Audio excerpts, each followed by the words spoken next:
Sveiciens! Šajā video parunāsim par tādām vispārīgākām lietām un pastīsimies uz bagātību un nabadzību nevis kaut kādu uzņēmumu vai cilvēka robežās, bet jau kaut kādu valstu un reģionu robežās. Un te es sākšu ar vienu interesantu faktu. Vai jūs zinājāt, ka tā pati Skandināvija, kas mūsdienās ir stabilitātes, ienākumu vienlīdzības, bagātības un pārticības etalons visā pasaulē, īstenībā vēsturiski ir bijusi viena no nabadzīgākajām vietām Eiropā.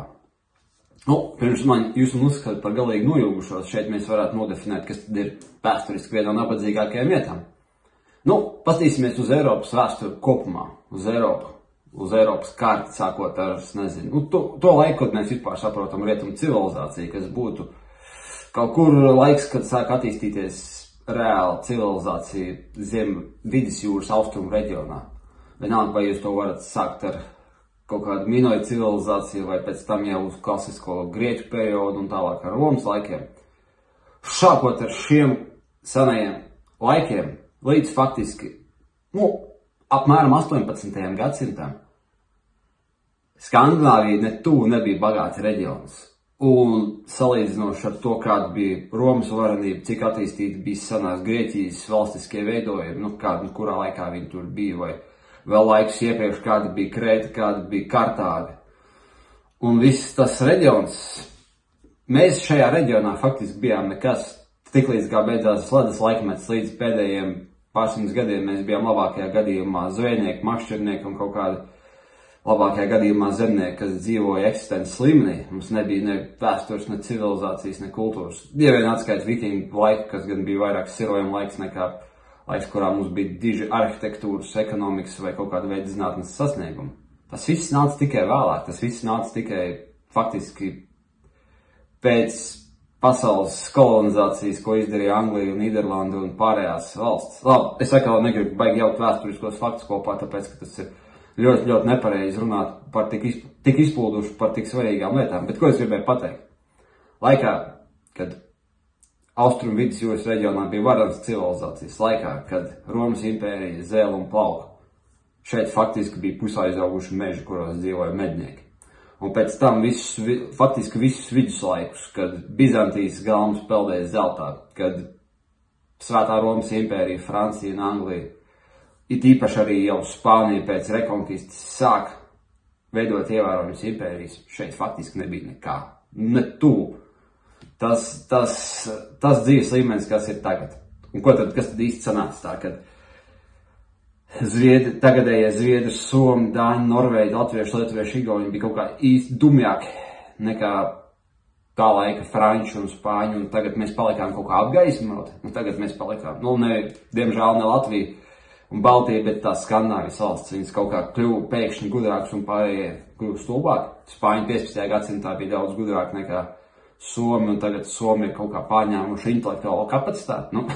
Man liekas, tas ir diezgan triviāls to skatīties, tāpēc, ka ir vienkārši lietas un apstākļi, kas mainās laika gaitās, un tā saule spīd no viena reģiona mazliet vairāk uz otru reģionu. Un to īsti mēs nevaram tā izstāstīt ar mūsu pieejamiem ekonomikas un kaut kādiem socioloģijas eksperimentiem. Parasti viņi sanāk, bet viņi sanāk cik drausmīgi stulbi, kad viņi nav baigi sliktāk nekā socioloģiskas teorijas. Protams, ir interesantas teorijas, kas ar to paskatās, bet īstenībā jau viņas jau vairāk tādas, foršas sarunas līmenī, un tur nekā zinātniski nomērām nav. Jo vienkārši ir tik daudz mainīga un tik daudz faktu, kad mēs būtībā sāksim izplūst un vispārināties, kā es tikko to tagad izdarīju. Nevarēju salīdzināt vairāk tūkstošu gadu attīstību un ielikt kaut kādu reālu kontekstu viņu, nostatīt viņu pretēji citām lietām. Nevarēs runāt par 3000 gadu vēsturi vidusjūras austrumos, kas ir sākot ar Krētas civilizāciju un beidzot ar Romiešu Grieķiju un nolikt to tā kā vienā posmā. Tur ir bijuši tik daudz valstiskie veidojumi un attīstība,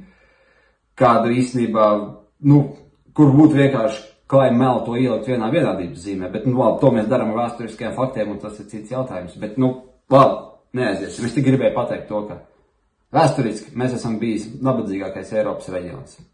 Kapitāli nabadzīgākais savā mērā dēļ tā, ka mums ir bijis vissliktākais klimats un vissliktākie dzīvošanas apstākļi. Mums nav bijuši silts laiks, lai mēs varētu veikt lauksaimniecību, mums nav bijuši tirdzniecības ceļi ar attīstītākām civilizācijām, kurās varētu veidoties ostas un pilsētas. kas gadu tūkstošiem bija galvenais iemesls, lai valsts attīstītos. Tāpēc attīstījās Ēģiptes pie Nīlas, tāpēc attīstījās senās Dilpas, tāpēc attīstījās Grieķijas pilsētvalstis, kas viss lielākoties bija pie jūras. Un tā tālāk un tā joprojām. Bet tad, kad laika mainījās, tad, kad mainījās tehnoloģijas, mainījās iespējas, tādas vietas, kā Rietumē Eiropa kļuva daudz pateicīgākas attīstībai, jo, piemēram, Dānija un Zviedrija un Norvēģija atradās tuvu Vācijai, atradās tuvu Nīderlandē, atradās tuvu Anglijai, tur bija kuģošanas ceļi. Labi, bija arī Hanzas Savienība viduslaikos, bet es nevaru uzskatīt to, ka tas bija kaut kas labāks nekā vidus Eiropas, Itālijas pilsētvalsts. Bet labi, atkal tas ir cits stāsts. Anyways, ko es gribu teikt? Mainījās tehnoloģijas, mainījās veidi, kā strādāt, kā ražot, mainījās resursu izmantošanas veids un vietas, kas bija pilnīgi nevajadzīgas un nevienam nezināmas, kļuva ārkārtīgi pievilcīgas.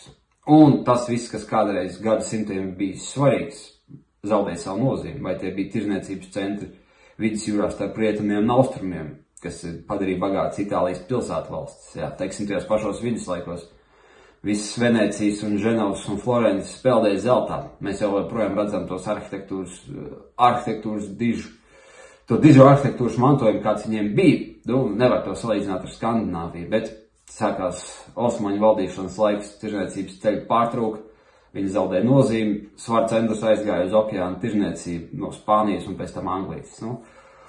Un eventuāli tas beidz savu nozīmi, jo sākās industrializācijas un informācijas laiks, kas atļāva strādāt tehnoloģijām. Un tie ir tādi faktori, ko īsti neviens nevar ietekmēt, un tāpēc, ja mēs spriežam par bagātām valstīm un nabagām valstīm, mēs atceramies to, ka tas laika un apstākļu ritējums bieži vien ir par labu vienām valstīm un reģioniem un par sliktu citiem.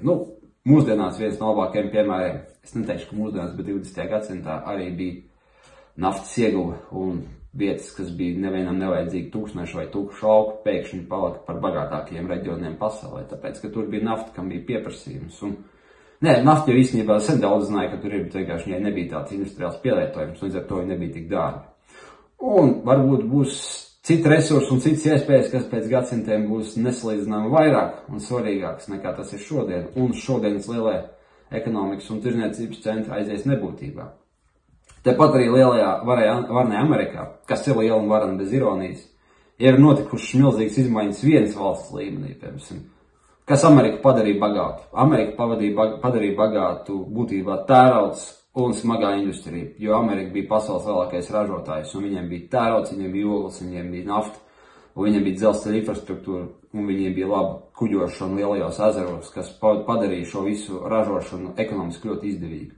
Un tur attīstījās milzīgi koncerni, kas faktiski tajā laikā kontrolēja visu Ameriku un kontrolēja Britu impēriju. Un tas Ameriku padarīja bagātu, bet mainījās strateģiskā nozīme pēc resursiem, ogles un dzelzs tādā izpratnē kā kādreiz ne tērauda.